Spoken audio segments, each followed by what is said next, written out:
नमस्कार बंधुरा ठाकुमार रान्नार झोलिर नतून एपिसोडे आपनादेर सबाइके स्वागत। ঠাকুমারি রান্নার ঘরে কত খাবার ধরে ধরে ও কাকু খাবে এসো। খাও মাও খাও রান্নার গন্ধ পাও চেটে পুটে খাও খাও মাও খাও রান্নার গন্ধ পাও চেটে পুটে খাও খাবো খাবো খাবো খাবো খাবো খাবো খাবো খাবো খাবো। কেমন আছেন সবাই? আশা করি সবাই খুব ভালো আছেন। ঠাকুমার রান্নার ঝুলির পক্ষ থেকে আজকে আমরা আবার একটা নতুন রেসিপি নিয়ে হাজির হয়েছি। আমাদের ভিডিওটা ভালো লাগলে আমাদের চ্যানেলটাকে একটা সাবস্ক্রাইব করার অনুরোধ রইল, আর পাশে থাকা বেল আইকনটা যদি আপনারা প্রেস করে দেন তাহলে আমাদের ভিডিও সবার আগে আপনিই দেখবেন। আজও আমরা কিন্তু একটা চটজলদি রেসিপি নিয়ে চলে এসেছি। প্রোটিনে ভরপুর অথচ মশলা লাগে কম আর করতেও সময় লাগে খুবই কম, এরকমই একটা রেসিপি আপনাদের জন্য নিয়ে এসেছি।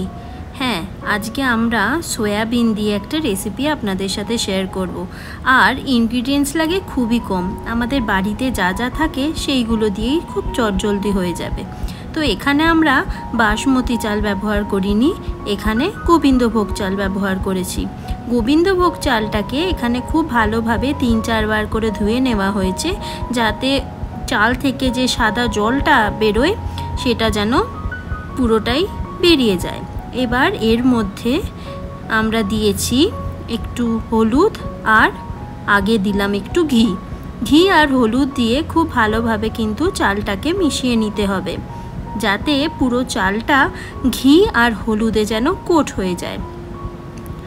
আমাদের রেসিপিগুলো ভালো লাগলে আমাদের চ্যানেলটাকে একটা সাবস্ক্রাইব করার অনুরোধ রইল। এবার এই চালটাকে আমরা 4-5 মিনিট মতন বা ম্যাক্সিমাম 10 মিনিট মতন একটুখানি রেস্ট করতে দেব। অপরদিকে একটা প্যান নিয়েছি, তার মধ্যে দিয়েছি অল্প 1 চামচ মতন তেল আর তার মধ্যে দিলাম 1/2 চামচ মতন ঘি। এই ঘি আর তেলকে খুব ভালোভাবে কিন্তু আমরা গরম করে নেব।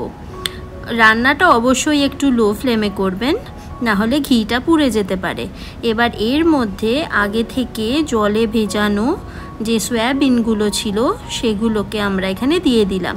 সয়াবিনটাকে আমরা এখানে জলে নর্মাল নুন জলে ভিজিয়ে রেখে দিয়েছিলাম এই ধরুন 10 মিনিট মতন। তারপর জলটাকে চিপে নিয়ে এটাকে এই পাত্রে দিয়ে দিলাম।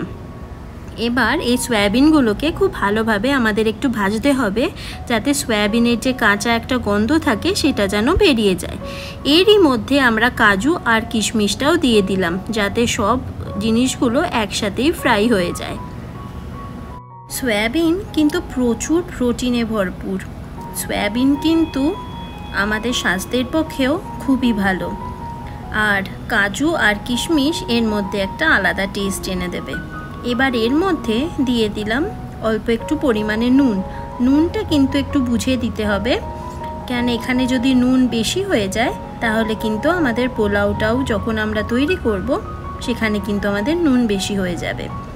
দেখুন লাল লাল করে ভাজা হয়ে গেছে, ঠিক এইভাবেই ভাজতে হবে। এবার এটাকে একটা পাত্রে আমরা তুলে রেখে দিচ্ছি। এখনই তো এগুলো দেখতে কি টেস্টি লাগছে, মনে হচ্ছে এখনই খেয়ে নিই। আমাদের রেসিপিটা আপনাদের কেমন লাগছে আমাদের কিন্তু অবশ্যই জানাবেন। ওই সেম প্যানের মধ্যেই আমরা বাকি আর যেটুকু ঘি ছিল সেইটুকু নিয়ে নিলাম। এখানে 2 চা চামচ মতন ঘি রয়েছে। এবার ঘিটাকে একটু গরম হতে দেব।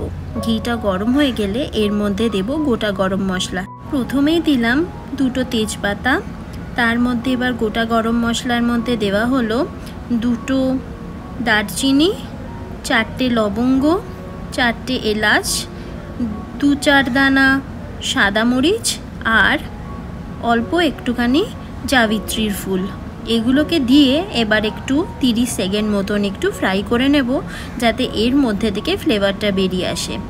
এবার এর মধ্যে আগে থেকে যে আমরা হলুদ লাগানো যে চালটা তৈরি করেছিলাম, মাখা যে চালটা তৈরি করেছিলাম, সেটা আমরা এবার দিয়ে দেব। চালটাকে দিয়ে এবার চালটাকে খুব ভালোভাবে একটু ফ্রাই করতে হবে। এই ধরুন 2-4 মিনিট মতন কম ফ্লেমে এটাকে একটু ভালোভাবে ঘিয়ের সাথে ফ্রাই করতে হবে। আপনারা যত ভালো ফ্রাই করবেন, চালটা কিন্তু যখন সেদ্ধ হবে তখন কিন্তু খুব ভালো ঝরঝরে হবে। তাই এই স্টেপটা কিন্তু খুব ইম্পর্ট্যান্ট। চালটা একটু ভাজা ভাজা করে নিই, তারপর এর মধ্যে বাকি উপকরণগুলো মেশাবো। দেখুন আমাদের চালটা ভাজা হয়ে গেছে, চালটা একটা কেমন সাদা সাদা টিঞ্চ মতন এসছে, তখনই আপনারা বুঝতে পারবেন যে চালটা ভাজা হয়ে গেছে। এবার এর মধ্যে আগে থেকে যে সয়াবিন আর কাজু কিশমিশ ফ্রাই করে রাখা ছিল সেটাকে দিয়ে এবার একটু ভালোভাবে ফ্রাই করে নেব। বেশিক্ষণ না, 1-2 মিনিট মতন একটু ঘিয়ের মধ্যে ফ্রাই করলেই হয়ে যাবে। আমাদের রেসিপিটা ভালো লাগলে আমাদের চ্যানেলটাকে একটা সাবস্ক্রাইব করার অনুরোধ রইল। আমাদের রেসিপিগুলো আপনারা যখন এতক্ষণ দেখছেন তখন নিশ্চয়ই আমাদের রেসিপিটা আপনাদের ভালো লেগেছে। আমাদের রেসিপিটা ভালো লাগলে আমাদের চ্যানেলটাকে একটা সাবস্ক্রাইব করার অনুরোধ রইল। এবার এর মধ্যে দিয়ে দিলাম পরিমাণ মতো নুন। নুনটা একটু বুঝে দেবেন, কেননা সয়াবিন ফ্রাই করার সময়ও কিন্তু আমরা নুন ব্যবহার করেছিলাম, আর সয়াবিনটাকেও কিন্তু আমরা নুন জলেই ভিজিয়ে রেখে দিয়েছিলাম, তাই নুনটা একটু বুঝে দেবেন। আপনাদের এই রেসিপিটা কেমন লাগছে আমাদের কিন্তু কমেন্ট করে অবশ্যই জানাবেন। আমি কিন্তু মাকে আপনাদের সব কমেন্টগুলোই পড়ে শোনাই। এবার এর মধ্যে দিয়ে দিলাম জল। আমরা এখানে 1 কাপ মতন গোবিন্দভোগ চাল নিয়েছিলাম, তার জন্য এর মধ্যে 1.5 কাপ মতন জল দিলাম। জলটা কিন্তু একদম মাপে মাপে দিতে হবে, তা নাহলে কিন্তু ভাতটা ঝরঝরে হবে না। এবার একটু মিক্স করে নিয়ে আমরা এটাকে ঢাকা দিয়ে দিলাম। লো ফ্লেমে 10 মিনিট মতন রান্না করলেই কিন্তু একদম রেডি হয়ে যাবে। কি খুব চটজলদি রান্নাটা হয়ে যাচ্ছে না? 10 মিনিট পর দেখি কি হয়। 10 মিনিট পর দেখুন আমরা ঢাকনা খুললাম, চালগুলো কিন্তু একটুও ভেঙে যায়নি আর খুব ভালোভাবেই সুসেদ্ধ হয়ে গেছে। এবার কিন্তু আমাদের একটু কেয়ারফুলি কাজ করতে হবে, খুব বেশি নাড়াচাড়ি করলে কিন্তু ভাতগুলো ভেঙে যেতে পারে। আমরা এবার ওপর থেকে কিছু মশলা দিচ্ছি। প্রথমেই এখানে দেওয়া হলো গোলমরিচের গুঁড়ো। গোলমরিচের গুঁড়ো এটাতে একটা খুব সুন্দর টেস্ট দেবে। আর দিলাম এর মধ্যে একটু বিরিয়ানি মশলা। আপনাদের কাছে যদি বিরিয়ানি মশলা না থাকে তাহলে আপনারা এর মধ্যে কিন্তু বাড়িতে যে গরম মশলার গুঁড়ো থাকে সেটাও দিতে পারেন, টেস্টে কিন্তু খুব একটা বেশি চেঞ্জেস হবে না। আর ওপর থেকে দিয়ে দিলাম একটু ঘি। এবার এর মধ্যে দিয়ে দিলাম অল্প একটু পরিমাণে, ওই ধরুন 2 চামচ মতন গুঁড়ো চিনি। পোলাও কিন্তু একটু মিষ্টি মিষ্টি ভালো লাগে, বাট খুব বেশি মিষ্টি একদমই হবে না, তো আপনারা চিনিটা সেই বুঝেই দেবেন, যে যেমন মিষ্টি খাবেন সেই বুঝে। তো এবার একটু হালকা হাতে আমরা এটাকে একটু মিক্স করে নিচ্ছি। এটাকে মিক্স করে এবার আমরা কিন্তু গ্যাসের ফ্লেমটাকে একদম অফ করে দিলাম, দিয়ে 5 মিনিট এটাকে একটু রেস্ট হতে দেব। তো 5 মিনিট পর ঢাকনা খুলে আপনাদেরকে দেখাবো এটা কেমন হয়েছে। দেখুন আমাদের কিন্তু 5 মিনিট হয়ে গেছে আর আমাদের রান্না একদম রেডি। চালটা দেখুন কেমন ঝরঝরে পোলাও হয়েছে, একটুও কিন্তু কোথাও লেগে নেই, বা এটা কিন্তু খুব ঝরঝরে হয়েছে, আপনারা দেখলেই বুঝতে পারবেন। আপনারা উপর থেকে কিন্তু চাইলে এখানে মটরশুঁটিও দিতে পারেন। আমাদের রেসিপিটা আপনাদের কেমন লাগলো আমাদের কিন্তু অবশ্যই কমেন্ট করে জানাবেন। রেসিপিটা কেমন লাগলো আমাদের কিন্তু অবশ্যই কমেন্ট করে জানাবেন। আপনাদের কমেন্ট কিন্তু আমাদের অনেক অনুপ্রাণিত করে এরকম নতুন নতুন রেসিপিস আরও নিয়ে আসার জন্য। আর আমি কিন্তু প্রত্যেকটা কমেন্টই আমার মাকে পড়ে শোনাই, মা খুবই খুশি হয় আপনাদের কমেন্টগুলো পড়ে। সবাই ভালো থাকবেন, সুস্থ থাকবেন। আমরা আবার পরের এপিসোডে একটা নতুন এরকম ইউনিক আর চটপট রেসিপি নিয়ে চলে আসব। সবাই ভালো থাকবেন, সুস্থ থাকবেন।